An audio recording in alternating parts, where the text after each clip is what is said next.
what I've discovered is what is much more challenging to do, but potentially more effective is like, how's my neighbor doing?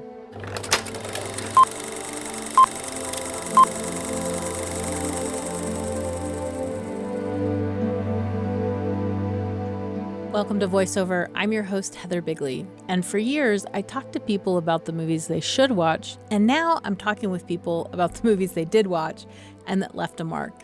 And it's not always the movie you'd expect. Today's movie is Hotel Rwanda, directed by Terry George and released in 2004. The film stars Don Cheadle and Sophie Okonedo as Paul and Tatiana Rusesas-Bagina. Paul is the manager at Hotel des Mille Collines, Hotel of a Thousand Hills, who offers refuge to over 1,200 people during the 1994 Rwandan genocide. The film is nominated for 3 Oscars, Best Actor, Supporting Actress, and Original Screenplay. It's devastating, and it's about the choices we make when society, our neighbors, our family, our children are under attack. My guest today is Chelsea Allen, a producer at Ninth Mode Media, which is really proud about telling stories through a lens of hope. Previously, she worked with nonprofit organizations such as Impact Experience, the Guild of Future Architects, and the San Diego Symphony. Chelsea holds a BA in political science from Yale University, where she focused her studies on the use of music in political movements. She currently lives in Los Angeles. As always, we're going to talk through the whole film, folks, and this is a historical event, so spoilers don't really exist. But stick around after the conversation for movie recommends.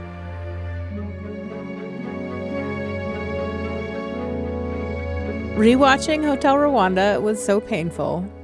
It just brought back so many emotions. This was happening when I was in college, the actual event. And when I was in Switzerland in like 96, and I met a young woman, and she was not well. And the people who introduced us said, she was in Rwanda and she's finally joined us. And I didn't know what that meant. And I had to ask people later, what's this thing with Rwanda? And the embarrassment and more appropriately, the shame I felt that this massive genocide's going on, and I'm just so oblivious in my life, right?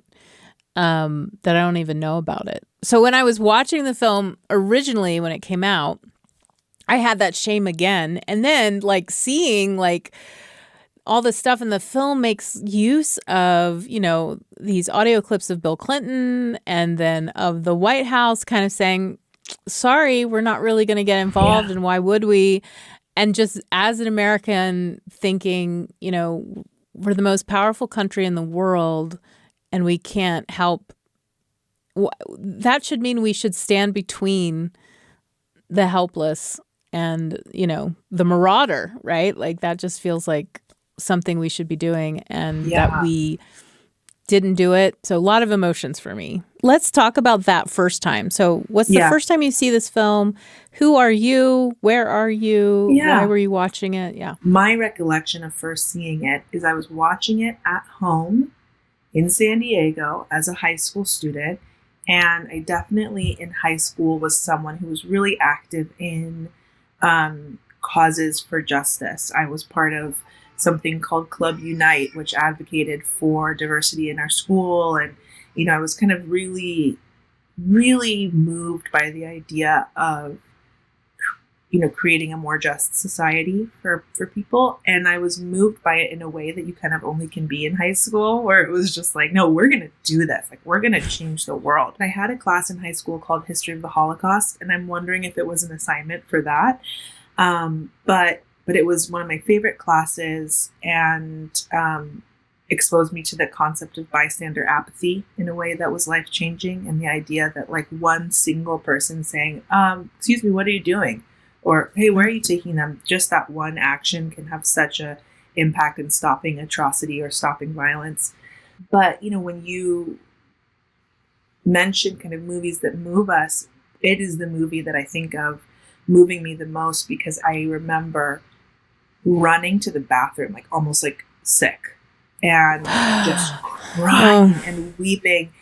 and just needing to take a break from the intensity of it, and like looking in the mirror and being like, I vow to never let this happen again. I will never let something like this happen again. That was the impact it had on me.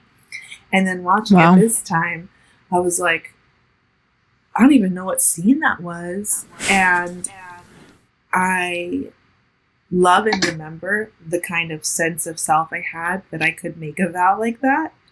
And now I look at that and I'm like, honey, like, good idea, but there's just so much more going on than like a single person saying this is really bad and I'm going to stop it from happening.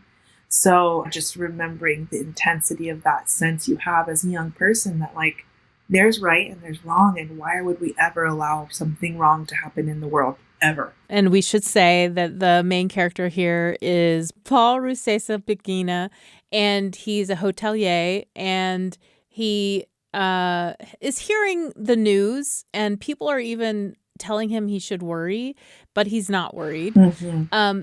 And he drives home from his job one day, and they hear something, and they go look through the gate, and they see his neighbors being attacked. And for me, it's like, oh my gosh, that experience of looking across this artificial boundary to what's happening to the people on the other side, and feeling scared and closing the gate, right? Like totally. That to me is one of the most powerful scenes, because it does ask, what would you do? 100%. And his wife is saying, we gotta do something.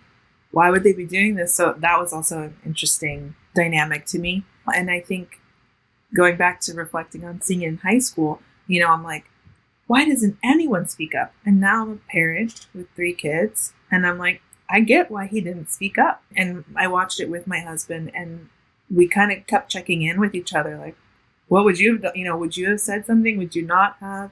At different at different points in the film, and this idea that it again, like a thing that seems so simple, like preventing injustice. I think as you get older and you have different responsibilities, and you find yourself prioritizing those responsibilities, which we see Paul do, whether it's his family or his work or the hotel and its dignity. You're like constantly in this negotiation of how much can I give up? How much can I risk? And for whom? And the arc of Paul through the film is he kind of moves from, he has a whole dialogue with his wife where he says, Tassie, all day long I work to please this officer, that diplomat, some tourist, to store up favors. So if there is a time when we need help, I have powerful people I can call upon. But Victor was a good neighbor. He is not family. Family is all that matters. Please, leave these things to my good judgment. And so he moves from that person to the very end line when they're like running to get on a bus leaving the refugee camp. And he says, There's always I'm getting a little emotional. Me too. There's always... And he has all these orphans, right? Like he's running with these tiny children, and he says, "There's always room." And that's the arc of the character. I was thinking about how his tempered, calm approach is a really wise one, and it's like kind of how we're generally supposed to live. Because he is able, I mean, as you're saying, he is able to solve a lot of problems because he's like, I'm going to think that through. I'm going to come up with what is the most strategic response to that, and then I'll move forward. Whereas, I mean, in some ways, his wife is so like in the midst of all the emotion and of all the people who have been traumatized, and she is having a completely different experience than he is having, right? And even so much so in the film, right, there's that moment when they are going to be evacuated and he decides he's going to stay, and she gets on the truck and doesn't even realize that he's staying. And then the truck gets attacked, and she, it's this dramatic Hollywood moment, who I don't know if it's true or not, but where she's almost going to be killed. That's a very different experience than the experience that Paul is having.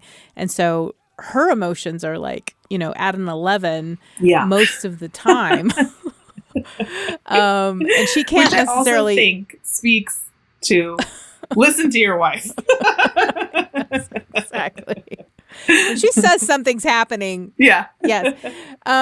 So and I'm not faulting either of them. Totally. I'm just saying they are having completely different experiences of this tragedy. And, thankfully he is able to solve a lot of problems. But I think she's probably the one that people can feel like they can go talk to, and that, that she's accessible to them, and that she understands, what's happening in a way that he isn't fully processing. So absolutely. And she, I think, represents the feminine influence of like, well, we can't leave them, but what about, like thinking of the collective. And I definitely felt that. I felt, I felt a familiar sense in that. And it's balance. I thought it actually portrayed that they were balanced. Like his way of going about things strategically, calmly, slowly was balanced by her. Be like, this is serious, and we've got to bring everyone, and we've got to find my nieces. Like all of that, I thought was portrayed in a beautiful balance. And I also really appreciated the use of comedy in the film. There were moments as it got so unbearably tense where there was levity, and I was definitely didn't appreciate that the first watch, but I was like, wow, thank God for that the second watch. And one of those moments was when he's looking for her, thinking she's jumped off the building, and then finds her in the bathtub with like, all the kids and some aunties and everything with the shower head. And he's like, What are you going to do with this?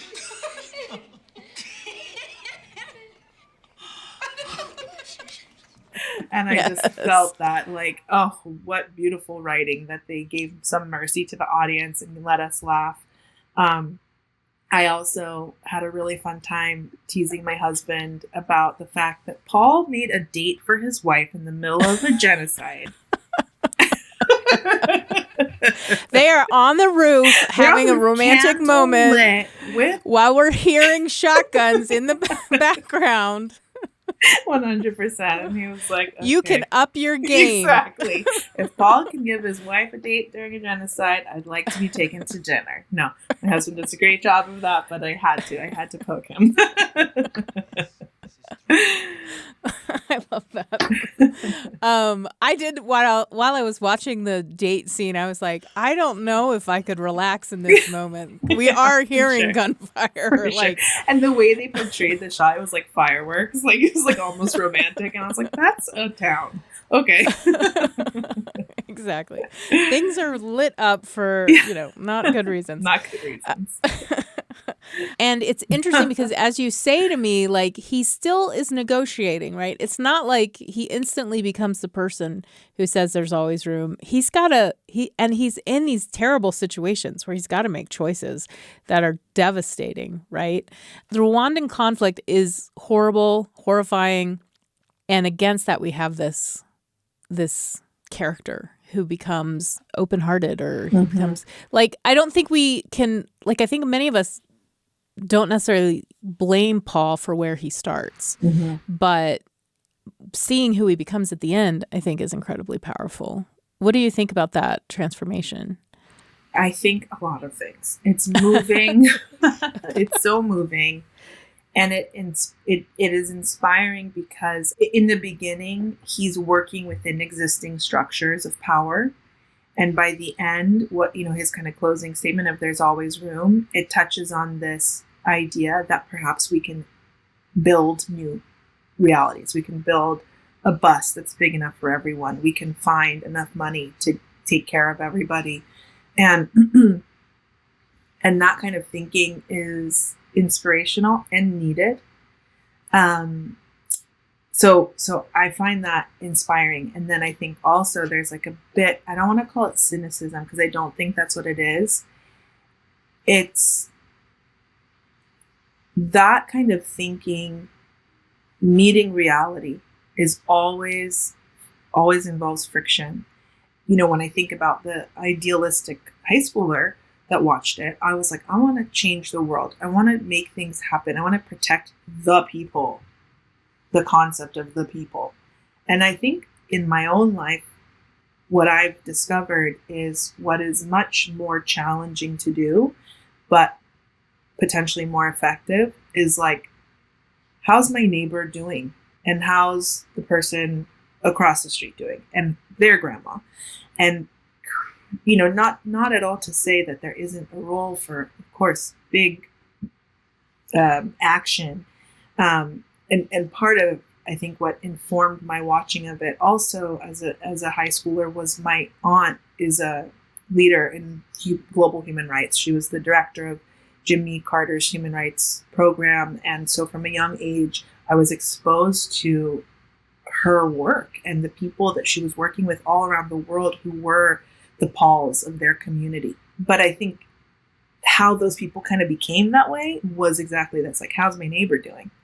History happened or circumstances happened that put unusual and straining realities into their lap, and they had to figure out, how's my neighbor doing in the face of gunfire or bombing or whatever. It's a question that each one of us could really be asking in our own communities. How would I actually make room for everybody? How would I even invite someone to dinner? Let's just start there. Like, is there even room at my dinner table for someone else?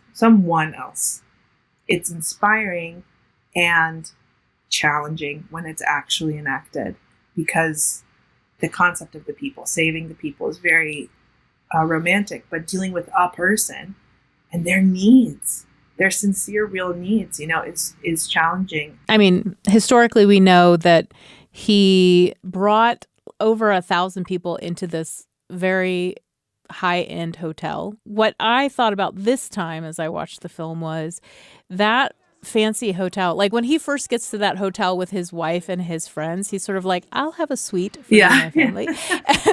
Totally. And then he sort of tells like everybody else, like, okay, well, you'll find a place, and let's find you a place, right?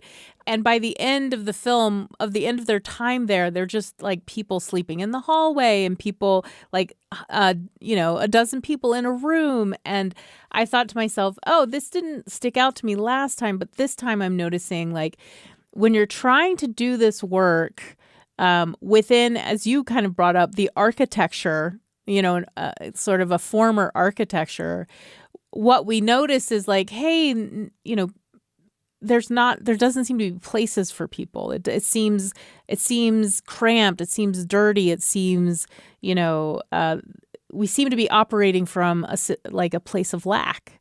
But if we were to, like, as you say, create new architecture for this kind of thing, what would that look like, right? And maybe everyone doesn't get their own suite, but maybe we could create a situation where people aren't sleeping on the floor, right? You're 100% right. And ultimately, this was another thing that stood out to me this time. This conflict, from as it's presented in the movie, and I am not an expert in it, but stems from a colonial distinction that was created by the Belgian. There was not a distinction before, according to the film. And so what I'm also sensitive to is that architecture is not just the physical space of the hotel, it's the social architecture and the impacts of that. And so there was a moment when Dubé is carrying a umbrella over Joaquin Phoenix as all the Westerners are leaving the hotel, and he says, "I'm so ashamed." And I was like, there's something about that kind of like the depth of almost mental architecture that colonialism, and I would say absolutely to an extent, although a slightly different extent, systems of white supremacy have ingrained within us all that limit our creativity. That's really what it does. It limits our creativity. It limits our ability to say, yeah, how could we construct this society in a way that cares for the nobility of all people and all of humanity? And, from sort of a filmmaking perspective, I noticed that the motif of blood came up a lot, and blood as like you know, the moment when Paul finds his son and he's covered in blood and he's scared, but then relieved to discover, oh, it's not his blood. And I'm thinking, oh yeah, but it's someone's blood. It's someone's son's blood or daughter's blood. You know, so like Right. that whole thing. Blood is red, no matter what color your skin is. It's trite, but it's real. There's something there. And then the moment that Paul breaks being the moment when he discovers like blood on himself and blood on his hands certainly had, you know, some symbolism. But let's Yeah. create newly. What could again, like my interactions with my neighbor look like? Don't even think about society. What could my interactions with my neighbor look like if I really prioritize being trustworthy to them? And I think the other thing that always gets me, one, about Rwanda generally, the massacre, the genocide, is that it is very much neighbors killing neighbors, Yeah. right? And the reason they're doing it, I mean, we have this thing that the Belgian did, 150 years before, but we also have something that's happening in the city, which is there's someone with a radio show who is just every day, nonstop, telling people. The Tutsi were collaborators for the Belgian colonists. They stole our Hutu land. They whipped us. Now they have come back, these Tutsi rebels. They are cockroaches. They are murderers. Rwanda is our Hutu land. We are the majority. They are a minority of traitors and invaders. We will squash their infestation. We will wipe out the RPF rebels. This is RTLM, Hutu Power Radio. Stay alert. Watch your neighbors. Right. And so I'm sitting there this time watching. I don't know if I had this reaction the first time, but this time I'm thinking every religion on the planet says something about treating people how you want to be treated, right? And they have different ways of saying it. But this is like the fundamental understanding of what human relationships should be. Treat other people the way you want to be treated. And here we have, in this time and place, someone convincing people that that's the absolute last thing you should do, right? You should do, in fact, the opposite of that.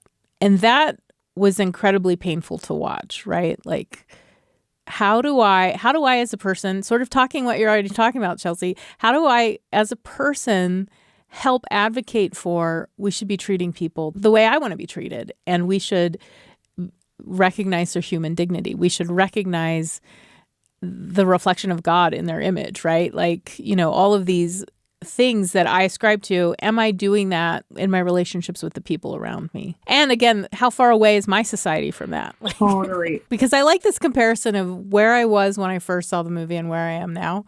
And so I remember when I first saw the movie, and there's the Nick Nolte character who is the UN. And the UN is basically not allowed to act. And in fact, one wonders what the goal of the UN is. When I first saw it, I was outraged. Like, wow! You know, I wanted to I just was so upset.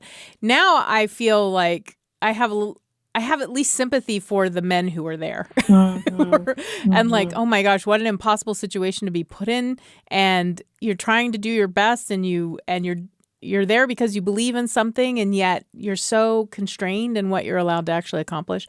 And the character actually says this something that that I think is really important. He says, "We're here as peacekeepers, not as peacemakers." And I was like, oh, wow, right? What an important difference to think about, right? And which one do I want to be? I want to be the peacemaker, right? I want to be the person who can help actively do concrete things. I'm a Baha'i, and there's a document called The Promise of World Peace that informs a lot of my opinion on that. And I have to say that, like, in times of like despair, I return to it because, again, it kind of is like, you want to be a peacemaker, peacekeeper. Like, you got to have a position on human nature.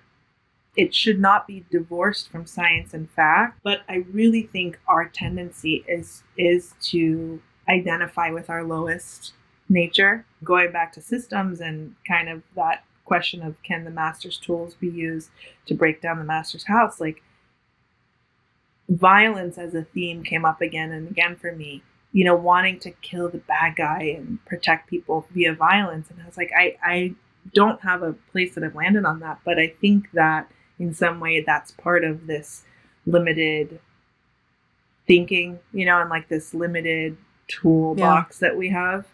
And maybe this leads into my next question. Like, we live in America. We make the most violent films. Yes.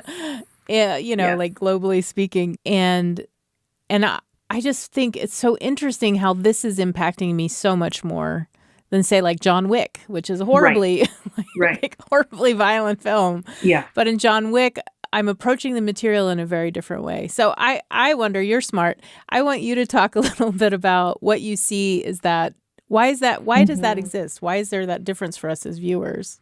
Yeah, I thought about that a lot. And what I'm landing on is that I think most of our exposure to violence in cinema is a war movie where there's military fighting and these people have opted in, or it's a superhero kind of thing where there's violence against a very clear bad and a very clear good. And I thought that the vulnerability of the subjects in this film was really unnerving. It is something that we can relate to in a way, imagining what it would be like, and seeing neighbor against neighbor or friend against friend, it just is unsettling. But I also was thinking about how, in a way, watching it, I was like, I've seen worse, and I've seen worse in real life, not film. I've seen it on Instagram in my bed. And on some level, like, there were moments like when Joaquin Phoenix's character is like here and like shows footage. I remember being like, I've seen worse this year, and what that impact is. I think it will be a long time before we know, at the end of the movie, it says 1 million corpses. You and I cannot comprehend 1 million corpses. But when an artist renders something that puts it into scale, it allows you to just accept what happened and almost, just bear witness to atrocity. And in a way, I think that creates an opening for something new. This is a Hollywood film, and at some point,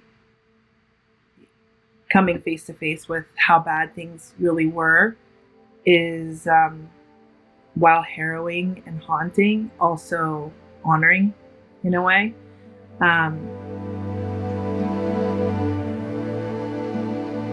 Thanks to Chelsea for speaking with me. I'm struck by what this film has to say about courage and when that courage starts. For Chelsea, courage starts by making room at the dinner table for just one other person. If we can start there, maybe we can prepare ourselves for stepping up during moments of outrage and violence. Today's recommendations are other movies about courage that are important to me, because it's my show, guys. So Hotel Rwanda is about the courage it takes to survive war. For some people, courage means building a life after war. So I want you to check out Best Years of Our Lives. We've talked about it before on the show. It's about World War II soldiers coming home and facing a changed America, trying to fit back into a society that's ready to forget the war. One soldier has mechanical prosthetics for hands, and he's played by a non-professional actor who actually lost his hands in battle in World War II. Another soldier has become an alcoholic, and the third has nightmares from PTSD. It's an honest look at how heroes on the battlefield have even more work to do once the battle is over. Another word for courage is tenacity. So I want you to check out Norma Ray, a film from 1979 about a woman who helps create a union for her fellow textile factory workers in Georgia. It's a powerhouse of a performance by Sally Field, which won her an Academy Award for Best Actress.